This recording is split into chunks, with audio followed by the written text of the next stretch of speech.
esta ya es la quinta edición de este foro. Un foro que hoy nos reúne bajo el título… No, yo tengo el micro, por eso lo he retirado un poco y así sí. Bueno.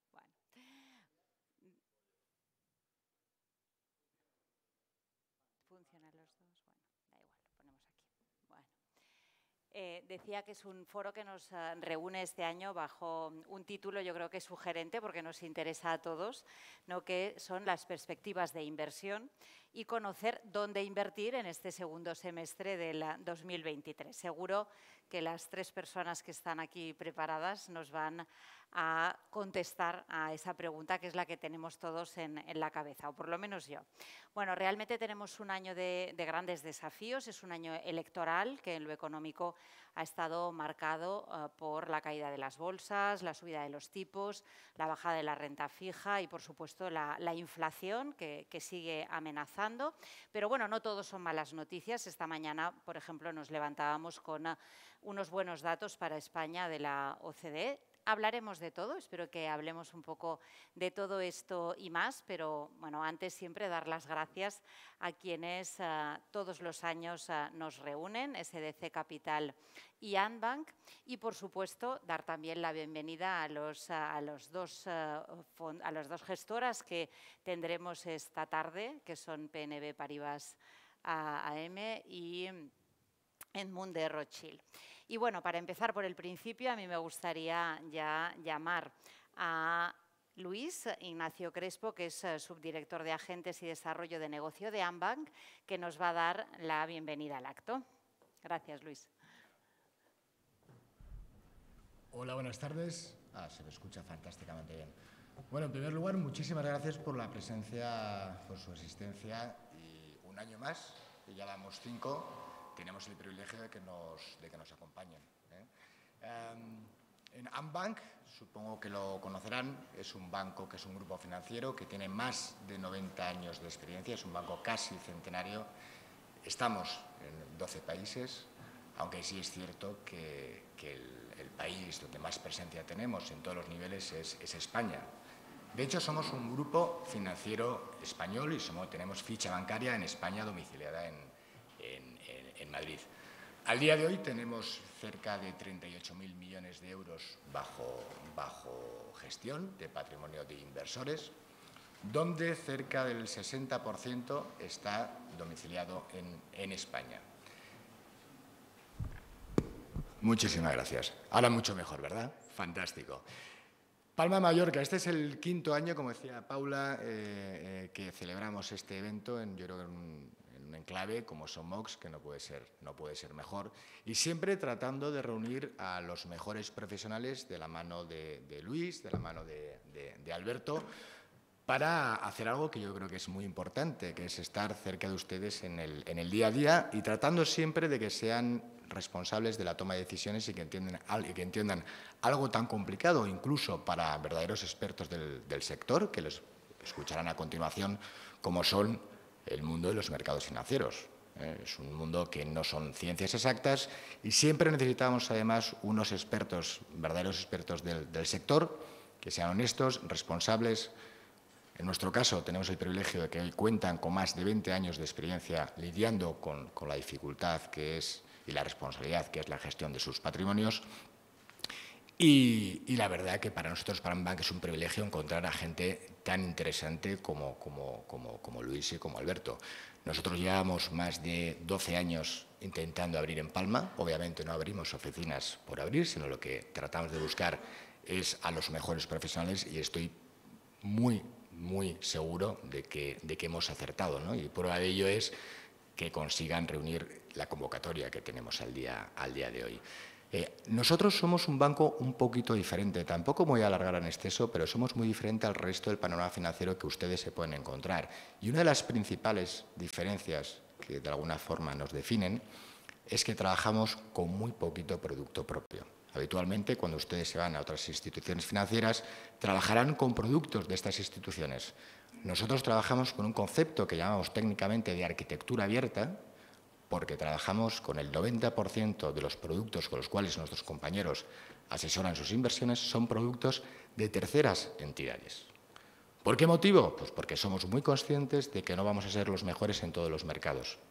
Y lo que queremos es alinearnos con los intereses de los clientes y siempre buscando a los mejores players, ¿no? Y como muestra un botón, hoy tenemos a dos de las gestoras más representativas, tenemos a Joaquín y tenemos a Ricardo, son dos de las gestoras europeas, incluso mundiales, más grandes, son además centenarias, y junto con Luis le van a dar esas claves que comentaba Paula de dónde están las oportunidades en el mercado financiero. Bueno, sin más dilación, vamos a dar paso a la sesión y muchísimas gracias. Buenas tardes.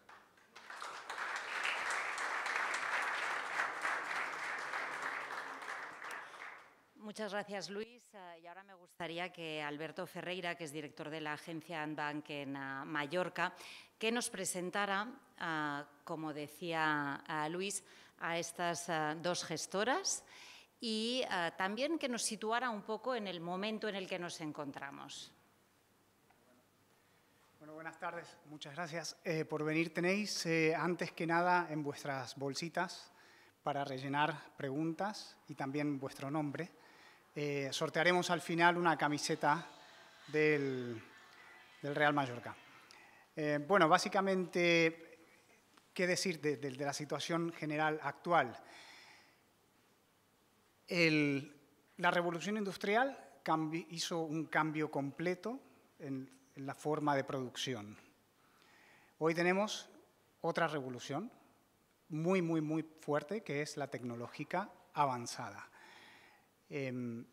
Para esto, como esta mañana estaban hablando en las noticias, se considera un desafío para la gran cantidad de empleos que va a haber. Y otro desafío muy, muy grande es el tema ecológico. De esto van a hablar ahora los gestores. Edmond de Rothschild es una casa que gestiona 170.000 millones, corrígeme, más o menos a nivel mundial. BNP Paribas, 500.000 millones. Para que os situéis, es la mitad del PIB español. ¿Por qué es importante tener la visión de estas casas? Porque tienen una visión global. Operan a nivel global. Si no estoy equivocado, BNP Paribas, por ejemplo, atiende a 68 países a nivel global, lo cual le da una perspectiva de visión económica muy diferente a la que pueda tener un economista local o una gestora local o un banco local. Dicho esto, ante los desafíos que vienen, también vienen oportunidades. Yo digo siempre que hay dos tipos de votación, una que es la política y una que es la económica. La económica, donde llevemos el dinero, eso tenderá a cambiar. Si llevamos el dinero hacia factores ecológicos, ESG, a factores de tecnología, eso será lo que empujará revolución hacia el futuro. Entonces presentarán hoy un par de productos también que tocan estos puntos. Y con Luis pues, hablará también de la situación macro y micro de lo que viene a ser España también. Pues sin más, para no tardar más, pues los dejo con Edmond de Rothschild, BNP Paribas y local Luis García Langa, dirigiendo Paula. Gracias. Muchas gracias, Alberto. Me voy a poner un poquito más adelante porque no le veo la cara a Ricardo. Ya estamos. No, perfecto, perfecto. Bueno, pues ahora que ya más o menos nos han presentado, Alberto nos ha presentado a las dos gestoras que tenemos esta tarde con nosotros, yo no les voy a aburrir lo más mínimo porque les quiero presentar ya a las personas, ¿no?, que son las que representan a estas gestoras. Y, por tanto, me gustaría que escucharan un poquito sus currículums, porque son del todo interesantes para que también ustedes vean que quienes luego nos van a asesorar tienen armas para ello, ¿no? Tenemos con nosotros a Ricardo de los Ríos. Ricardo, buenas tardes y bienvenido. Él desempeña el cargo de director de ventas de BNP Paribas Asset Management desde hace ya 17 años, casi nada, y lleva más de 20 de experiencia en mercados financieros. Eso no quiere decir que seamos mayores. No, veteranos. Exactamente. Comenzó su carrera en la Sala de Mercados de Capitales de Paribas y es licenciado en Derecho por la Universidad Complutense de Madrid y cursó un MBA del IES en Barcelona. Tenemos a Joaquín Martín Garre. Él es un poquito más joven, menos veterano, pero también tiene un currículum bueno. Es graduado en Administración y Dirección de Empresas, Marketing y Gestión Comercial por la Universidad San Pablo CEU. Y Joaquín procede de Fidelity, donde durante los últimos 4 años ha desempeñado funciones comerciales en el equipo de ventas de España y Portugal como Senior Sales Associate. Anteriormente trabajó en Credit Suisse en el Departamento de Inversiones y Selección de Fondos como Junior Investment Consultant. Y cuenta también con experiencia previa en Deutsche Bank, en áreas de banca privada y banca corporativa, y actualmente es Sales Manager en Edmond de Rothschild Asset Management desde abril de 2022. ¿No me he equivocado en nada? No, ¿Todo bien? ¿Todo perfecto? Muy bien. Y luego, pues nuestro producto más local, que es Luis, al que yo creo que casi todos conocéis, pero bueno, no por eso no vamos a dejar de conocer su currículum. Él es licenciado en Ciencias Empresariales por la Universitat de les Illes Balears, es asesor financiero internacional por CISI con acreditación NSG. Y tras su paso por la banca comercial Caixa y Bankinter, desde 2003 a 2017, estuvo a cargo de la oficina de agentes de Gaesco, que hoy es GVC Gaesco en Palma. A partir del 2018 entró en Andbank como agente financiero y hoy es el director de mercados de SDC Analistas, agencia de Andbank, y coordina la gestión de Sidicler SICAF, cartera de inversión moderada, y Sidigreen SICAF, que es cartera de inversión en renta variable con criterios ESG. Bueno, pues hechas las presentaciones, yo soy Paula Serra, soy editora del Económico, que todos los viernes pues, nos acompaña con esas noticias más interesantes del sector con el periódico Última Hora. Y bueno, y vamos a empezar, pues si te parece, un poco con una visión más de macro, más general. Y vamos a hablar de lo que decíamos al principio. Vivimos en unos meses en los que pues, han subido los tipos, la inflación sigue siendo alta, aunque un pelín contenida, los tipos también. Y la primera pregunta sería para ti, Joaquín. ¿Deberíamos ser más duros a una costa de una recesión? Bueno, nosotros, a pesar de los datos que veíamos hace unos días en Alemania en cuanto a recesión, consideramos ya desde primeras semanas de año, sí que veíamos al principio pues que podíamos atisbar una cierta recesión para la segunda mitad de año. Es verdad, lo comentaba antes con Ricardo, que a medida que han ido pasando los meses, nuestro mensaje se ha ido aclarando un poco más y quizá lo que vemos es que vaya a haber cierta desaceleración, porque es verdad que hemos visto compresión en los márgenes, pero la palabra recesión, salvo casos como el de Alemania, cada vez la hemos estado viendo más lejos, ¿no? Creemos que podemos ver una desaceleración de los mercados, sobre todo en la parte más europea, que al final es la que se ve más lastrada por todos los acontecimientos que vemos a nivel geopolítico. Pero bueno, en cuanto a ser más duros, bueno, creemos que la situación actual conlleva ser muy selectivo y también, pues a la vez también tener una preservación, buscar un enfoque más de preservación de capital y más conservador para el momento actual. Para dar un poco de tranquilidad, ¿crees que los tipos han tocado techo, Ricardo? O, bueno, ¿cómo vamos a ver una bajada este año? ¿Se van a mantener igual? ¿Cuál es tu pronóstico? Gracias, Paula, por la pregunta. En primer lugar, buenas tardes a todos y muchas gracias a Luis por haber contado con nosotros dos para tratar de arrojar un poquito de luz, que nosotros no pontificamos, pero si aportamos un punto de vista diferente, pues bienvenido, o eso espero. En cuanto a los tipos de interés, es llamativo porque los mercados descuentan una bajada de interés que nosotros no vemos y en algún caso o en algún momento histórico hemos visto un fuerte descuento que solamente se daría o estaría justificado por dos motivos: porque la inflación está controlada o porque estamos en una recesión. Empezando por esto último, nuestro escenario central no es el de recesión. Es verdad que empezamos el año estando más positivos en renta variable y ahora mismo, quizá por desconocimiento, humildemente, o quizá por precaución, nos hemos mantenido neutrales y en algún caso negativo en renta variable, pero nuestro escenario central no es el de recesión. Por responder a la pregunta de los tipos, que no se me ha olvidado. Podemos ver todavía alguna subida, pero desde luego, o sea, nada, este acelerón que hemos visto durante el último año no es nuestro escenario tampoco. Y desde luego lo que no vemos es bajada. Por no abrumar datos, pero aportar algún dato. Tanto en Estados Unidos como en Europa, sí, que en Alemania hay recesión, por supuesto, pero tanto en Estados Unidos como en Alemania tenemos de las tasas de paro más bajas históricamente, al mismo tiempo con una fuerte subida de los salarios. Es verdad que muchas veces lastrados, por ejemplo en España por negociaciones colectivas que llegaban a subir los salarios por la fuerte inflación. Entonces, con una tasa de desempleo en mínimos o cerca de mínimos, una fuerte subida salarial y la inflación, que no se nos olvide, parece que está remitiendo. La inflación, aunque crezca menos, crece. O sea, está contenida, ni tan siquiera, pero es acumulativa.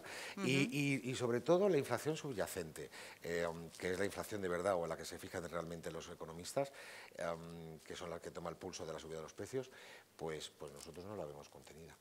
Entonces, no, subida de tipos sí, razonablemente, no con el acelerón, no bajada de tipos, ni mucho menos, ni mucho menos.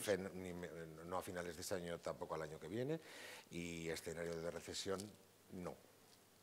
Luis, tú muchas veces eres crítico, ¿no?, con las políticas de los bancos centrales europeos. ¿Con cuáles? ¿Y piensas que todavía, o que a veces estamos pagando los errores que se han cometido? Sí, sin duda estamos, bueno, lo primero, gracias también a ti por aceptar nuestra invitación y a vosotros por ayudarnos y echarnos una mano en ayudar a su vez a los inversores a que aclaren, porque al final conocer las cosas evita errores muy grandes. A ver, los bancos centrales han estado, no olvidemos, los bancos centrales están gobernados por políticos, esto para empezar.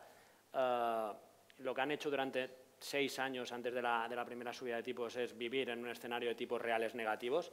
Eso quiere decir mucho dinero que se traduce en mucha fiesta, gente contenta y votos para unos, para otros. Eso ha provocado esta inflación. La inflación esta del 10% que vivimos no la ha provocado la guerra de Ucrania, no la ha provocado el post-COVID. Es verdad que las dos cosas han ayudado. La ha provocado el que haya mucho dinero. Cuando hay mucho dinero, cuando hay mucho de cualquier cosa, eso vale menos. Cuando hay mucho dinero en circulación, ese dinero vale menos o bien contra otra divisa, cuando hay diferencia entre políticas de un sitio u otro, o contra las cosas que vamos a comprar, que al final es lo que realmente nos importa. Esos 6 años de fiesta, esos 6 años de jiji jaja, pues nos han llevado a esta superinflación. Y ahora, ¿qué han hecho? Ostras, la hemos liado. Todo lo contrario, subidas récord, no sé cuántas subidas seguidas de menos de incluso de 0,50 a 0,75%, subidas históricas, que la propia Lagarde, en la última reunión, dijo que no sabe qué impacto de esas subidas está reflejado en el control de la inflación, pero siguen subiendo. Y aquí las casas de análisis siguen apostando por más subidas cuando realmente ellos no saben el impacto de esas subidas, cuando la subyacente siempre va mucho más retrasada que la otra y se siguen centrando en la subyacente. Que puedan provocar una recesión más bestia, un aterrizaje suave, como se le llama, es complicado. Al final, yo creo que se han equivocado muchísimo, se siguen equivocando por todo lo contrario, y yo incluso no descartaría ver momentos de deflación puntual y al hilo un poco de lo que decíais, para ver un mundo más inflacionario, con precios más caros. Ese 2% que tienen de objetivo los bancos centrales creo que a medio plazo es creo que es irreal. El mundo es más caro, las energías renovables nos cuestan más, China no nos vende más barato, hay impuestos entre China y Europa, China y Estados Unidos, ya no se hacen camisetas con niños que cobran 2 duros, afortunadamente, y eso hace que el mundo pues, haya cambiado. Esa nueva globalización más las energías renovables hacen que esa inflación del 2, yo creo que a medio plazo se haya acabado. Con más motivo, por eso hay que invertir y por eso hay que saber, para vencer a la inflación. Pero yo estoy en ese escenario incierto, por un lado, y a medio plazo cambiante, totalmente cambiante. Si en algún momento queréis intervenir, no hay ningún problema, y os recuerdo a todos los de la sala que tenéis un papel dentro de las bolsas. Yo voy a intentar hacer todas las preguntas y hacer bien mi trabajo, pero también os voy a pedir que vosotros hagáis las vuestras, ¿no? Que al final siempre, bueno, pues es interesante. Si alguien tiene alguna inquietud, ya que les tenemos aquí, pues a poder preguntar, ¿no? Vamos ahora con un poco la renta fija, ¿no? Con esa bajada del año pasado y las graves consecuencias que tuvo, sobre todo para esos inversores más conservadores, ¿no? ¿Qué podemos esperar este año o de este último semestre del año ya? Luis, por ejemplo.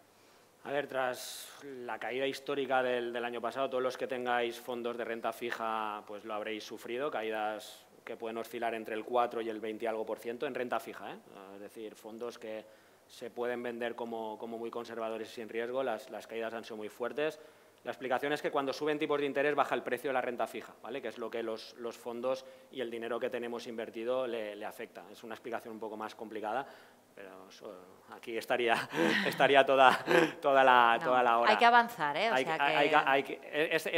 Claro, esta caída de precios es por la subida tan rápida. Esa subida tan rápida se ha acabado. Esto lo descontará todo el mundo. No sé si habrá bajadas o no. Puede haber disparidad de criterios en eso, pero que se ha frenado, se ha frenado. Por lo tanto, también los precios de la renta fija empiezan a subir y creo que el castigo del año pasado incluso puede ser algo excesivo y que nos puede dar oportunidades, pero no en cualquier renta fija. Puede ser el año de la renta fija. De hecho, ese primer semestre está yendo bien para la renta fija, pero no para toda. Creo que hay que ser muy selectivos en eso. No todo vale, no todo va a subir. En renta variable tampoco, luego lo hablaremos, pero sí que espero un año positivo para la renta fija al fin. Ricardo, las variaciones de tipos en la renta fija son una buena oportunidad para invertir. ¿Esa afirmación es correcta? Bueno, y voy más, ¿no? Y en esa inversión, ¿dónde nos vamos? ¿A una inversión directa, a una en fondos? ¿Qué es lo más rentable? ¿Qué es lo que nos aconsejarías? Vale. Mi respuesta está sesgada. Trabajo para una gestora de fondos de inversión. Bueno, pero aquí ahora no nos ve nadie. Estamos No, pero iba a decir, hombre, puestos a invertir en renta fija en directo, o sea, comprar un bono, ahora mismo lo que más nos gusta es el grado de inversión, lo que en terminología anglosajona se dice investment grade, en Europa. Un Endesa, un Telefónica, eso es renta fija privada. Yo prefiero un fondo, pero no por sesgo, sino porque si aprovechas una gestión activa, que compras y vendes el fondo, gestionas la cartera, pues es mucho mejor que comprarse un Endesa, sobre un pagaré de Endesa y bueno, sentarse a esperar a cobrar, que está muy bien, que está muy bien. Pero creo que se puede rascar un poquito más con un fondo de gestión activa. ¿Se pueden decir nombres? Yo creo que sí, ¿no? ¿Le damos permiso para decir nombres o alguien...? BNP Paribas Enhanced Bond 6M. Este fondo es un fondo de renta fija, grado de inversión, o sea, el conjunto de su cartera es de calidad, esperamos que se paguen todos los cupones, tiene una duración, o sea, es como si fuera un bono a vencimiento a un año, 0,99, y tiene un cupón, se dice Give to Maturity, o sea, es como si fuera el cupón conjunto de la cartera de un 4,30 bruto o algo así, que neto debe ser un 4%. Pues vete tú a comprar un papel, un bono que te dé a un año un 4,30 en grado de inversión, que no sea bono basura, ¿vale? Pues claro, ¿qué es lo que ha hecho el fondo o qué hacen otros muchos fondos de renta fija. Pues eso, es gestionar la cartera, aprovechar los movimientos de los tipos, quedarse con papel más corto, o sea, con bonos de menos vencimiento, para ir reponiendo, en la medida en que sigan subiendo los tipos de interés, pues con papel que te está dando más rentabilidad, más cupón, más yield, que dicen los ingleses. Entonces, en renta fija, que es una buenísima inversión para quien le guste, yo prefiero los fondos de inversión. Joaquín, ¿tu opinión sería...? Sí. Quería añadir que yo estoy menos sesgado, porque al final en Ambank hay que tener en cuenta la fiscalidad, Ricardo. Bueno, claro, cuidado, es verdad, en un fondo de inversión solamente pagas ganancias de capital y en su caso IRPF en el momento en el que reembolsas, porque incluso si reembolsas para destinarlo a otro fondo, no se paga. Sí, y los cupones van acumulados en el valor liquidativo del fondo. Gracias. Es importante. Gracias. Joaquín, ¿tu opinión cuál sería? ¿Qué vehículos crees que son más interesantes? Por mi parte, también estoy sesgado en cuanto a opinión, como Ricardo. Sí que en la parte de renta fija nos hemos fijado, sobre todo después de un año como el 2022, en el que la renta fija ha sido fuertemente castigada, hemos buscado centrarnos en aquel segmento de la renta fija que ha podido sufrir más, pero que todavía nos da cierta calidad y rentabilidad. Es decir, estar bien pagados para el riesgo asumido, ¿no? ¿Qué quiero decir con esto? Nos hemos estado centrando sobre todo en la parte más baja de lo que es el grado de inversión. Ahora mismo se consideraría un triple B, más o menos, que es el rating por el que se cataloga a los bonos dentro de la parte de grado de inversión, de investment grade. Y nosotros las estrategias que hemos estado recomendando en un escenario como el actual son estrategias más de buy and hold, como se dice en el lenguaje anglosajón, ¿no? De comprar y mantener. ¿Qué quiere decir esto? Pues formar una cartera de bonos, ¿vale? Como el inversor tradicional que compra su bono y lo aguanta hasta vencimiento y lo que espera es llevarse ese principal más los cupones que haya ido repartiendo el bono a lo largo de la vida del producto, replicar ese modelo pero en un producto que englobe 150, 200 bonos bajo ese producto, ¿no? De esta forma lo que vamos a hacer es también dar una mayor visibilidad a vosotros, al cliente que invierta en dicho producto. ¿Por qué? Porque al final nosotros tenemos un objetivo de rentabilidad con estos productos, generalmente se mueve en torno al 5%. Además, es un producto que va a proteger en mayor medida frente al movimiento de tipos. Ten en cuenta que si llevamos el bono hasta su vencimiento, como es el carácter de estos productos, el movimiento en los precios, el movimiento en los tipos nos va a afectar de una forma mucho más limitada, ¿no? Ten en cuenta que por mucho que varíe el precio, si nosotros nos llevamos el bono hasta su vencimiento, nos llevaremos ese principal más todos los cupones que hayan ido repartiendo, ¿no? Entonces, vamos a tener una mayor protección y luego, además, un elemento también importante es la gestión del riesgo, ¿vale? ¿Cómo lo gestionamos? Pues realmente no tenemos ningún bono en cartera de este fondo que venza más allá del vencimiento del fondo. Es decir, el último fondo que lanzamos fue el Milésima, porque esto es una estrategia de fondos que tenemos en Edmond de Rothschild, que se llama Milésima, ¿no? El último fondo que lanzamos fue Milésima World 2028, lo lanzamos en junio del 2022 y el fondo vencía en diciembre del 28.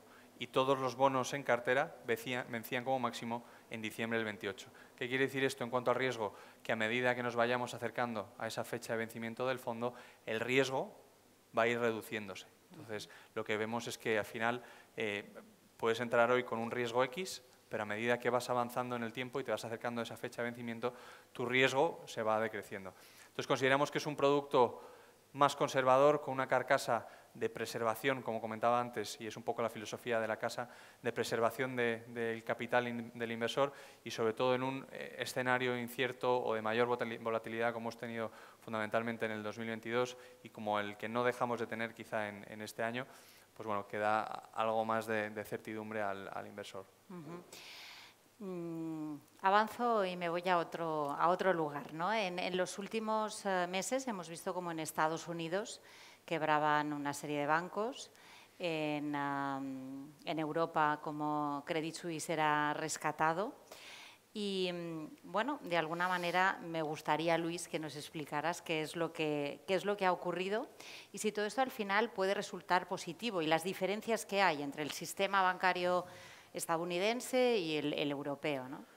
A ver, hay muchas diferencias. Para empezar, tranquilos a todo el mundo que tenga su dinero en los bancos. No, joder, esto se está grabando, pero hay que estar tranquilos. No tiene nada que ver los bancos europeos con los americanos ni con Credit Suisse.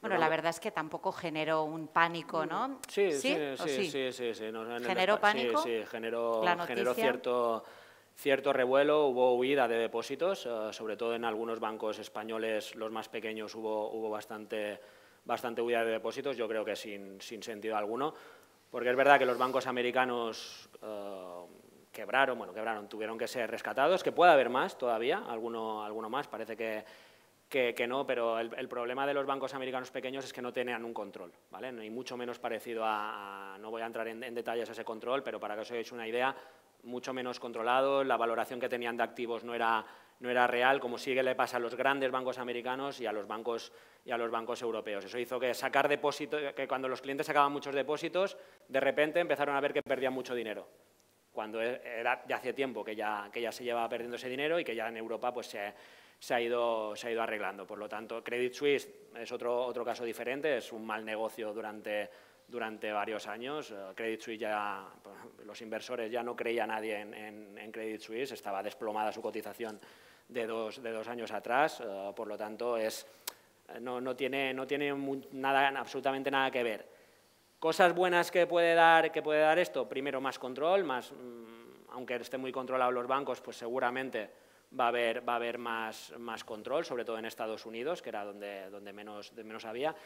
Y sí que puede adelantar un poquito, porque al final a los bancos centrales que las familias sufran, palabras textuales de Powell, el presidente de la Reserva Federal Americana, asumiendo que las familias van a sufrir para controlar la inflación, pueden sufrir las familias, pueden sufrir las empresas, pero que sufran los bancos ya no sé si les va a gustar tanto a los bancos centrales. Y es verdad que unos tipos cada vez más altos, la primera subida de tipos les va bien a los bancos, porque al final son más márgenes, todos sabemos lo que nos ha subido la cuota de la hipoteca, eso es bueno, hasta que la gente deje de pagar esas cuotas de hipoteca, que eso ya no les va bien, ¿vale? Por lo tanto, han visto que en Estados Unidos ha habido problemas en ese sentido, que se ha juntado con caídas inmobiliarias muy bestias en Estados Unidos, es decir, es otro escenario diferente, y ahí puede ser la parte positiva, que sea un causa más sobre el pedal del freno en la subida de tipos de los bancos centrales. Joaquín, Ricardo, desde vuestras casas, en vuestras gestoras, ¿cómo se vivió? ¿Cómo reaccionaron los fondos que vosotros gestionáis? Joaquín mismo, sí. En nuestro caso, nosotros teníamos posiciones en bancos, sobre todo en fondos de renta variable, fundamentalmente en bancos saneados, bancos españoles. Creemos que la situación tras el rescate de Credit Suisse y las quiebras que hemos visto en Estados Unidos han pasado ya mes y medio, 2 meses y parece que la situación está bastante más calmada. Creemos que no va a haber efecto contagio más allá de lo que ya hemos visto. Ese miedo que acaba de comentar Luis en las semanas posteriores, en Europa fundamentalmente posteriores a lo de Credit Suisse.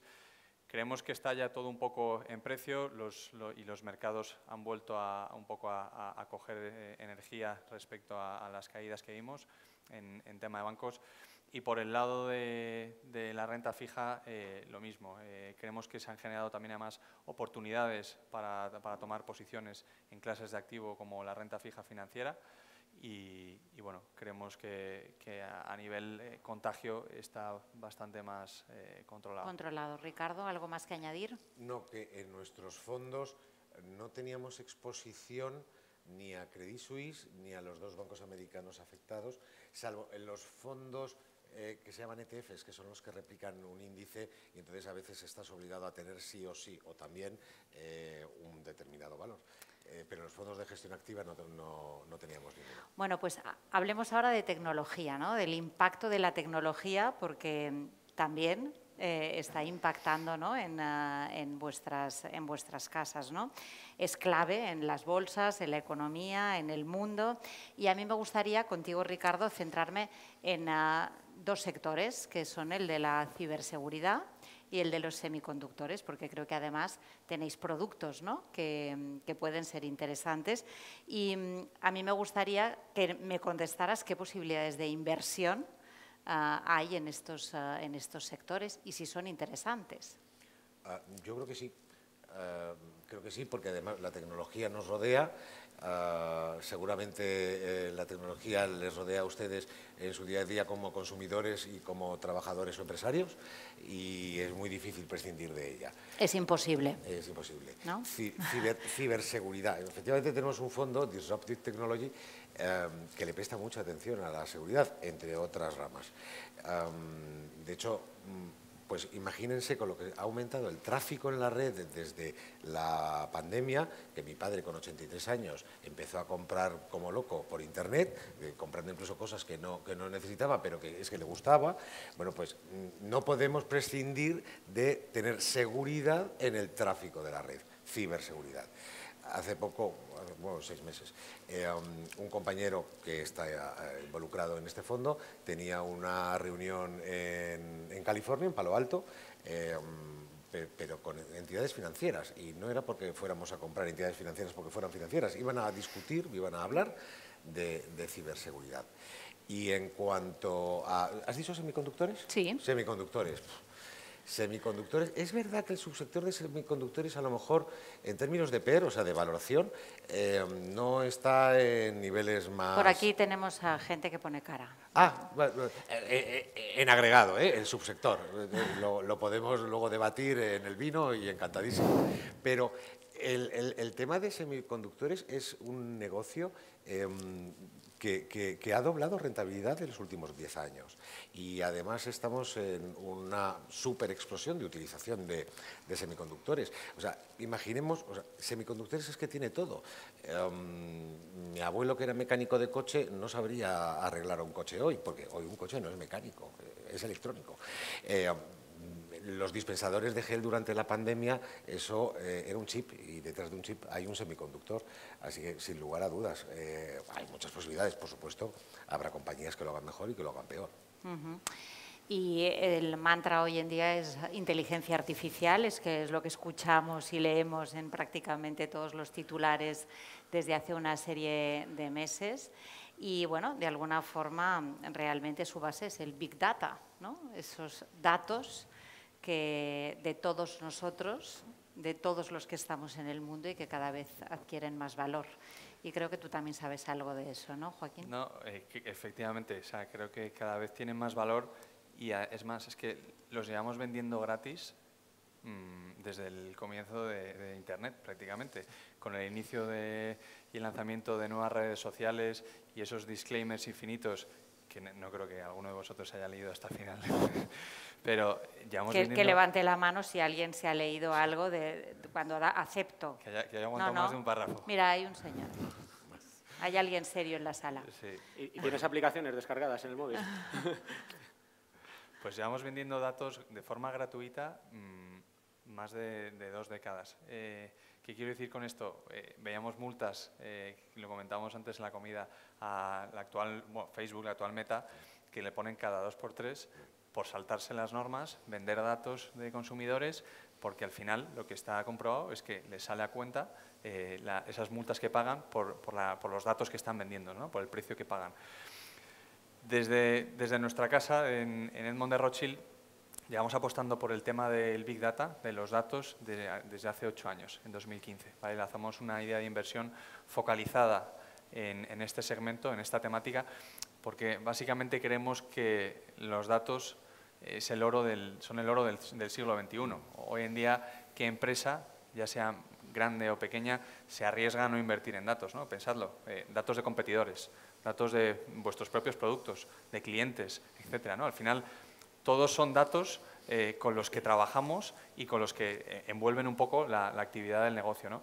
Entonces, creemos que están involucrados ya no solo en la parte tecnológica, fundamental para el desarrollo de tecnologías como la inteligencia artificial, el 5G, etcétera, etcétera, sino a nivel fuera de lo que es la índole tecnológica, ¿no?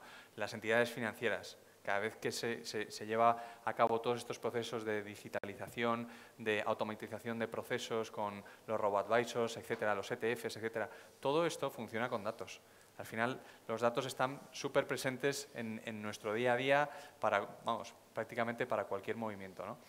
Entonces, nosotros hemos querido aprovechar esta temática de una forma transversal. Es decir, no solamente desde la parte tecnológica, que quizá es de donde se nutre y desde donde es el origen y raíz de todo este sistema del Big Data, sino aplicado a los diferentes negocios, ¿no? Y los diferentes sectores que conforman el panorama económico. El sector financiero, el sector salud, recursos humanos.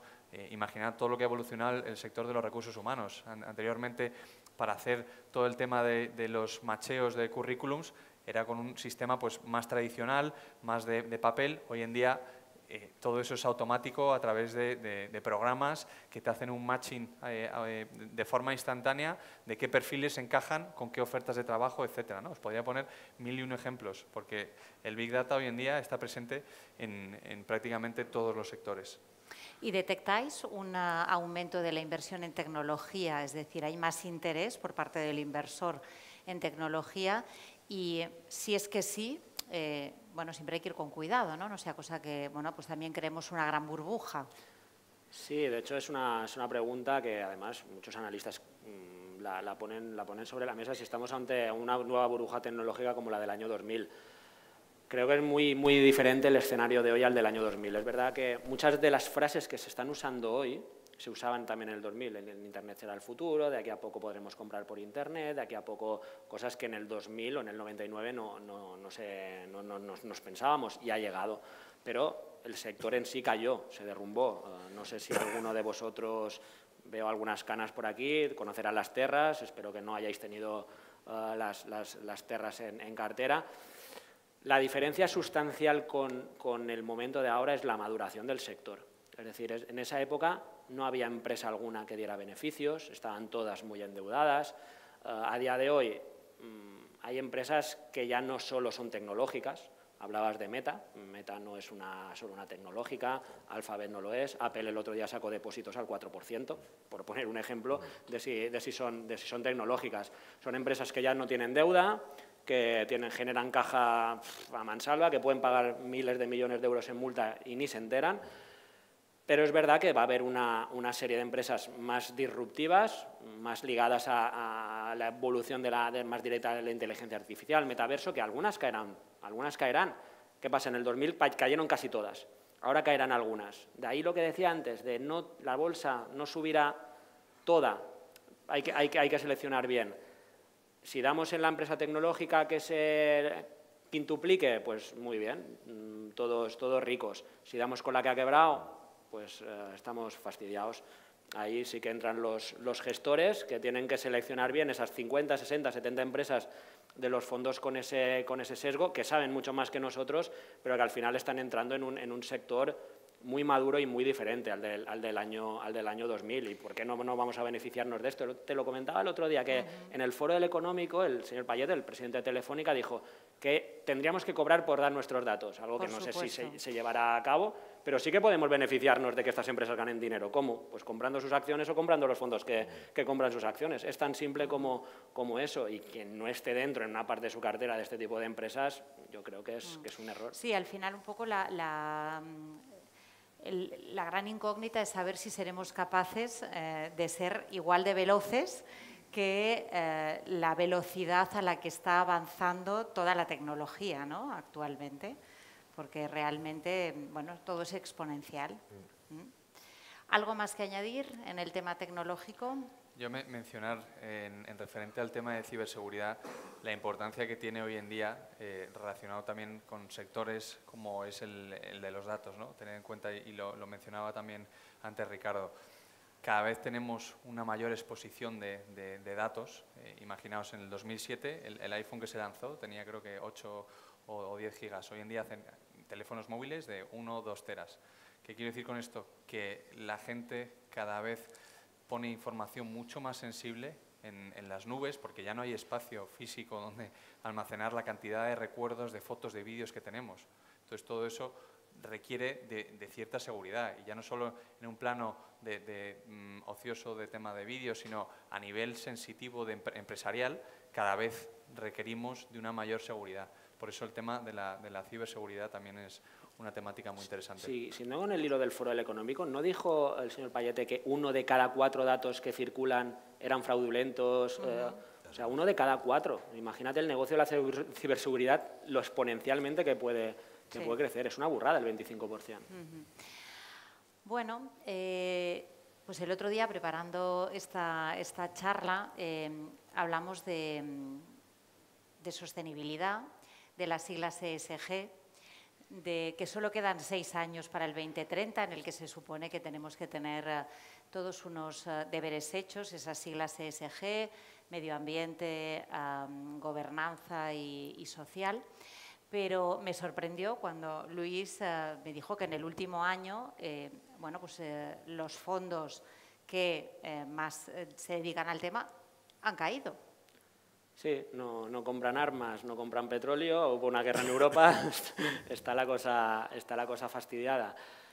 Aún así… ¿Cómo está la situación? A ver, la situación es que lo del año pasado yo creo que fue un impasse. De hecho, cada vez más gestoras tienen fondo ahí, se catalogan en artículo 8, artículo 9, los fondos que invierten con más criterios ESG, y cada vez son más. Es verdad que hay que tener cuidado con algunas cosas que hay dentro de algunos fondos artículo 8 y artículo 9, pero bueno, al menos se intenta estar creciendo más. Y el arma de los que son un poco negacionistas en el tema de ESG es ese, el ejemplo del año pasado. Es un año en no sé cuántos años ya que miras comparativa MSCI, ESG y el normal, y va por arriba el ESG. Al final son cambios de consumo, son cambios de inversor, cambios de políticas. Es decir, fue algo puntual. Es algo puntual por el peso de las armas y de la energía contaminante. ¿Queríais decir algo? ¿No? No. Bueno, pero vosotros tenéis productos que sí, que contribuyen de alguna manera a un mundo mejor, ¿no? En concreto uno curioso, que es el del agua. El del agua, sí. Ese bien que no sé si el petróleo van a ser los datos y la tecnología, pero creo que otro petróleo también va a ser el agua, ¿no, Ricardo? Tú has dicho antes que los datos es el oro del siglo XXI. Concédeme que diga que el agua es el petróleo del siglo XXI. Ahí vamos. ¿Cuánto tiempo tenemos? Porque yo podría estar… y muchas veces abrumamos con cifras. Voy a dar tres cifras, guárdenlas en la memoria. 97, 2, 1. De toda el agua que hay en el mundo, aproximadamente el 97% es agua salada. Un 2% está concentrada en los casquetes polares, cada vez menos. Solamente un 1% es de consumo, de aplicación de consumo. Con lo cual, el agua sí es un recurso escaso y bueno, cuando lanzamos nuestra gama de fondos temáticos, pensamos, bueno, qué grandes temas van a mover el mundo. Y bueno, uno de ellos, pues pensamos que era eso, el agua. Entonces, en lo que invierte este fondo es en compañías relacionadas con el agua. Relacionadas con el agua, pues desde depuración, desde desalinización, desde infraestructuras, construcción de nuevas infraestructuras, renovación de las existentes, técnicas nuevas de depuración de agua. Hay mucha investigación y desarrollo. Hay también empresas tecnológicas. Recuerdo que había una empresa en la cartera, no recuerdo su nombre, que era una compañía israelí. Pues no sé si ustedes serían capaces de que alguien les llamara la atención para comprar una compañía israelí. Pues por medio de este fondo tiene una compañía israelí dedicada a optimizar el uso. Era un fabricante de tuberías y bueno, había diseñado, no soy fontanero, pero vamos, unos codos que se llaman a la perfección, con lo cual la pérdida de agua era mínima. Imagínense ustedes, los israelitas han convertido el desierto del Negev en una huerta valenciana. Bueno, pues eso, en ese tipo de compañías o con esa filosofía es con la que invierte el fondo. Son compañías pues con una proyección increíble y que están trabajando No en el oro del siglo XXI, sino en el petróleo del siglo XXI. Muy bien. ¿Y el compromiso de Edmond Rothschild con la sostenibilidad cuál es?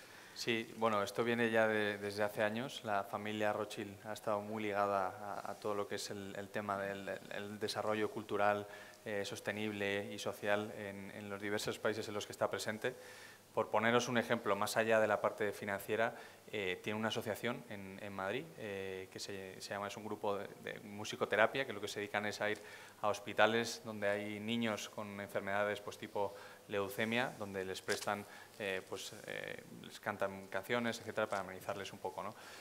El compromiso de la familia está extendido en todas las ramas, tanto en la no financiera, con ejemplos como este, como en productos financieros. Tenemos productos de impacto, lo que comentaba antes Luis, ¿no? Que diferenciamos entre la legislación de diferencia entre artículo 8, que pueden ser menos sostenibles, y artículo 9 de impacto, ¿no? Que realmente busca que tenga un impacto, valga la redundancia, en la sociedad.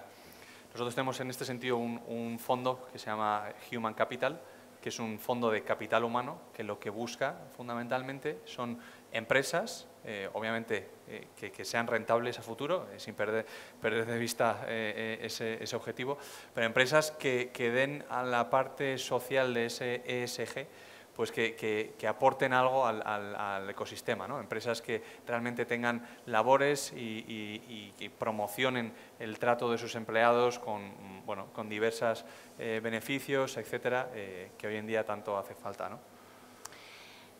¿Hay alguna pregunta en la sala?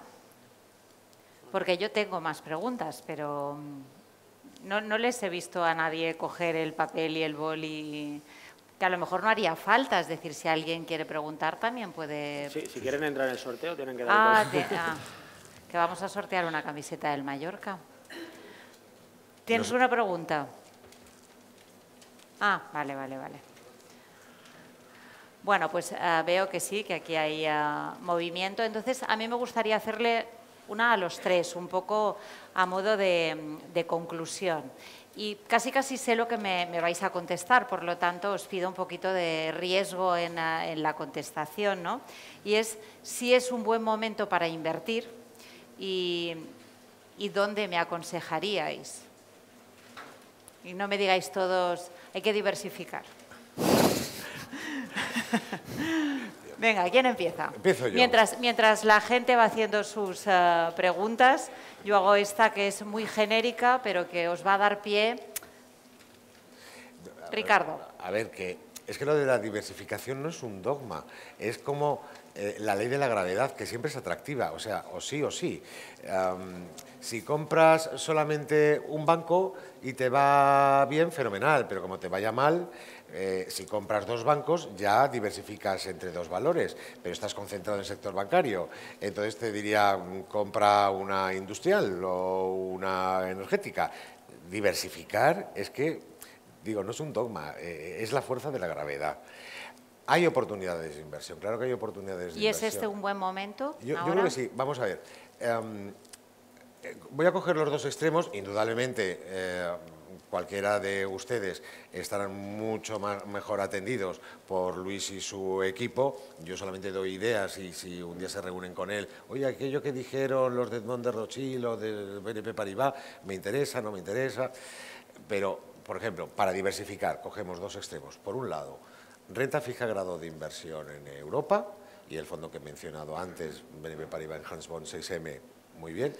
Y cualquier fondo temático, el de Big Data, o sea, es que me encanta, es que lo del ChatGPT, o sea, es la anécdota de la aplicación de la inteligencia artificial. O sea, es que es anecdótico, lo que nos viene es fascinante.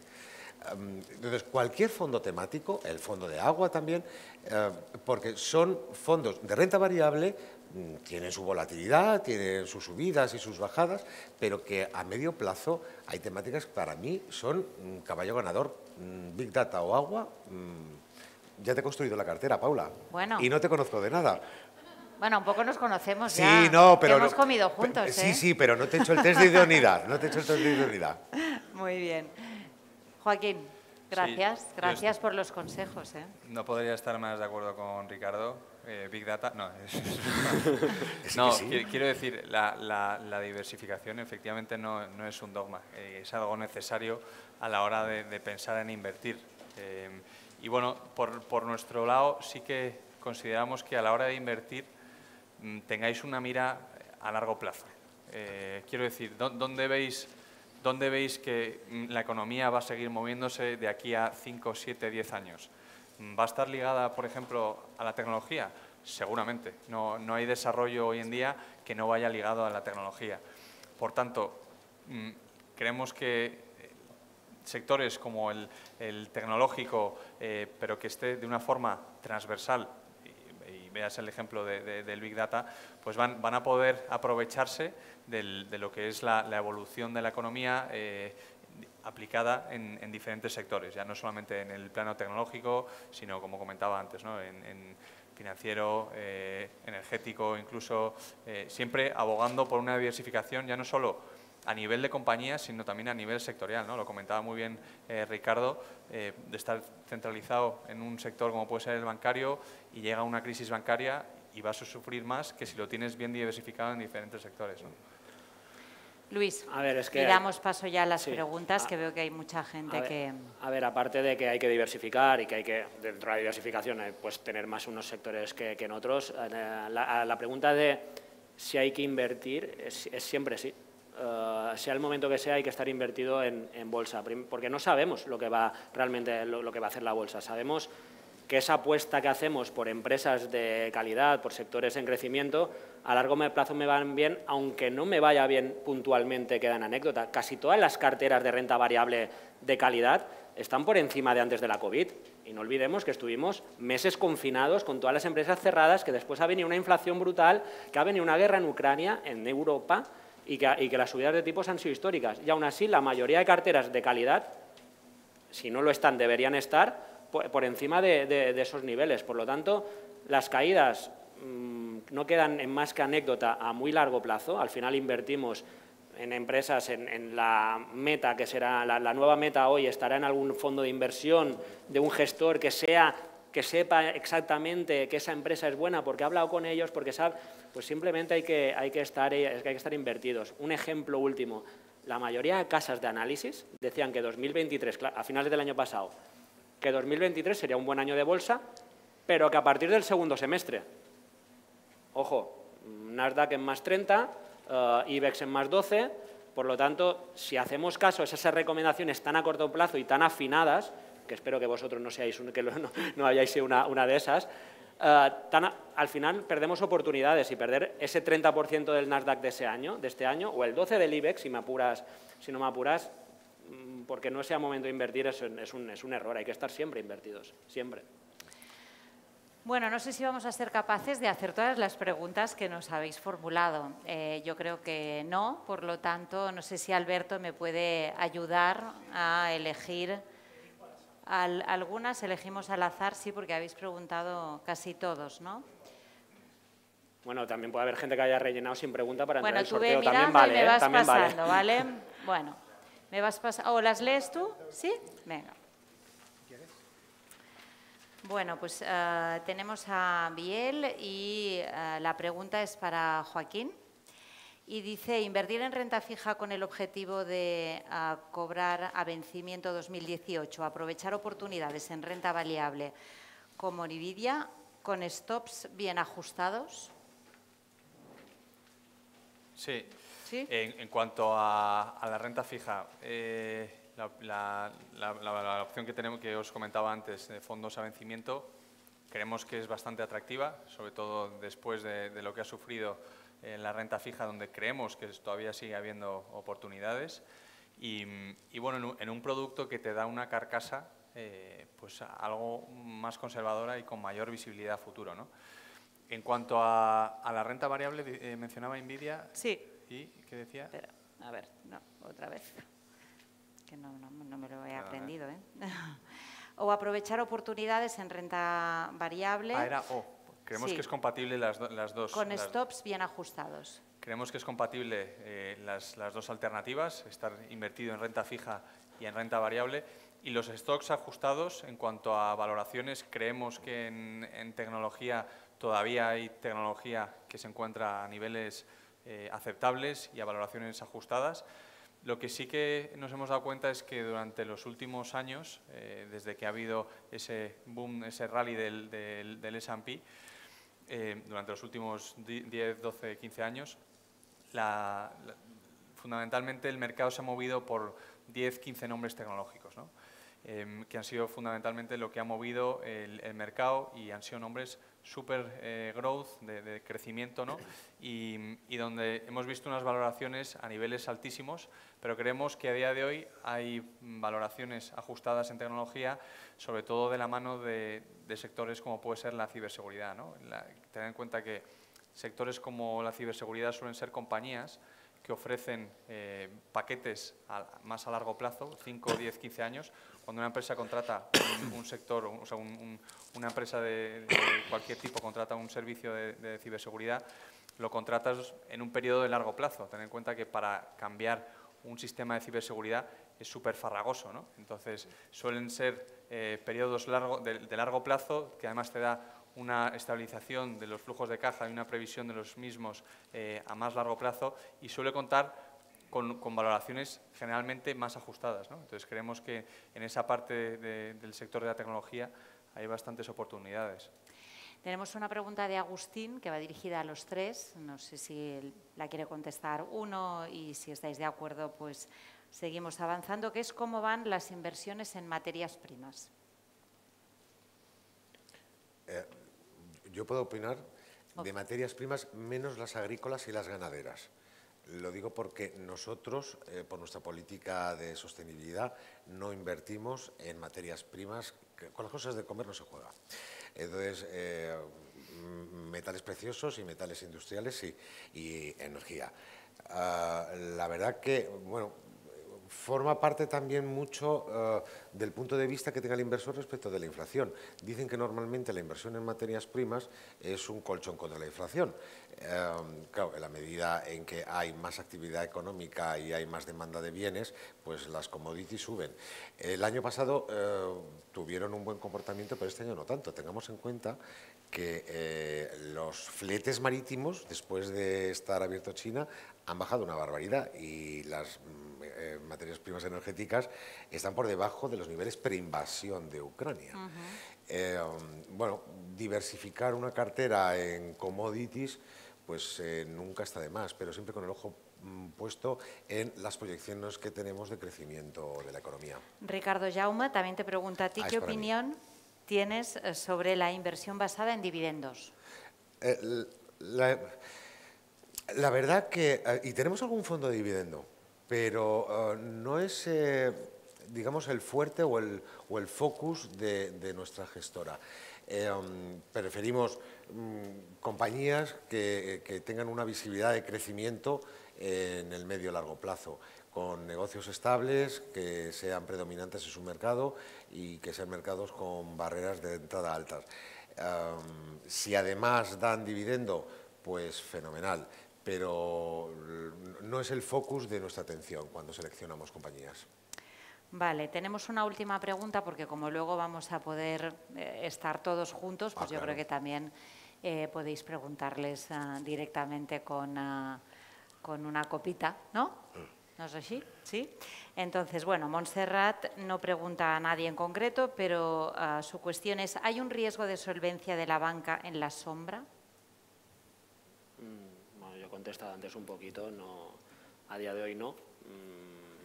A no ser que haya alguna entidad que esté falseando por ahí cuentas que no, como hizo Popular en su momento, yo creo que no. Es verdad que cada vez pues están un poco más fastidiados porque las subidas de tipo les están afectando primero a los bonos que tienen ellos en balance. Esta caída que comentaba en renta fija del 4 al 20 algo %, también la han sufrido los propios bancos que tienen bonos en el balance, y también van a sufrir pues algunos impagos, refinanciaciones, ajustes de tipos, etcétera, etcétera, pero riesgo de solvencia en la banca europea, en alguna banca pequeña americana que todavía pueda caer, pero bueno, la banca americana ha demostrado la fortaleza de que uno cae, otro te compra de una noche para otra, porque al final tiene muchos gigantes financieros ahí que se hacen cargo, por lo tanto no veo un riesgo. O sea, respaldo la opinión de Luis. Creemos que los bancos, sobre todo a nivel europeo, están mucho más saneados, sobre todo desde 2008, y la regulación europea cada vez les aprieta más para que ese saneamiento realmente se lleve a cabo. Entonces, tampoco vemos que haya un riesgo por ese lado. Bueno, pues muy bien. No sé si hemos hecho bien los deberes. Yo creo que más o menos hemos contestado al título de lo que nos reunía hoy aquí. Y nos queda lo más importante, que es el sorteo. No sé quién es la mano inocente